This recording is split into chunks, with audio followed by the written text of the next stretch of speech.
Hey everyone, Jordan Cooper here at Elite Realty. Today I wanted to talk about should you buy a house in a floodplain. And so one of the things, I'm never a yes or no person. I'm a real estate advisor and my job is to advise you. So if you're set on buying a home in a floodplain, that is perfectly fine. There's nothing wrong with it, but there's obviously some negatives, and that's my job to tell you about those. And so so we're going to go over some of those negatives today, and then we'll also go over and touch base on some of the positives. So one of the negatives that I find obviously is the house can flood. It could go underwater. You could be trapped in your house, or you couldn't get to your house and you got to stay in a hotel for the time being until it dries out. And then obviously you're going to have the cleanup and stuff afterwards. Now, the second negative is going to be flood insurance. Now, flood insurance can be very expensive. I've seen it from $1,000 a year to $15,000. Whatever it is, they normally divide it and they put it into your payment. So again, you might be okay with that.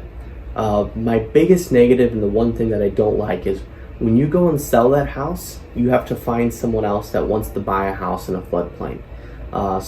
And again, that's just a harder thing for you to sell, and it sits on the market for a little bit. So you might be stuck with that house for a little bit longer than you might want to. And that's one of the things that when people call me like, yeah, our house is in a floodplain, we totally sell them. It doesn't matter. But obviously, we have to disclose that it's in a floodplain and do those things. But it's one of those things to note that it's going to be a longer process because it's very difficult to find someone else that is okay with a floodplain.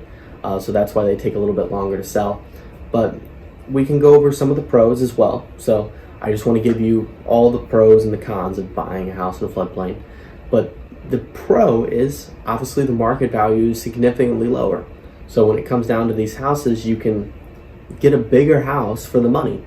That's what a lot of people like to do, is be able to get more house for the money sometimes. And I understand that completely. This might be your forever home and you might be okay with it. So just want to always give you the pros and the cons.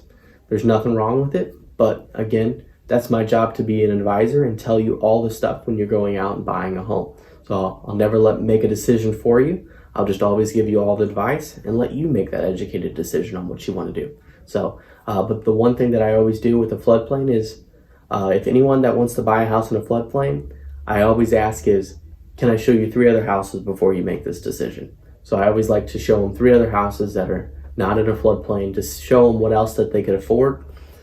Just want to make sure that they're getting the most bang for their buck and doing those things, because I want them to be protected. So thank you so much for watching, and everyone have a good rest of your day. I'll see you later. Bye.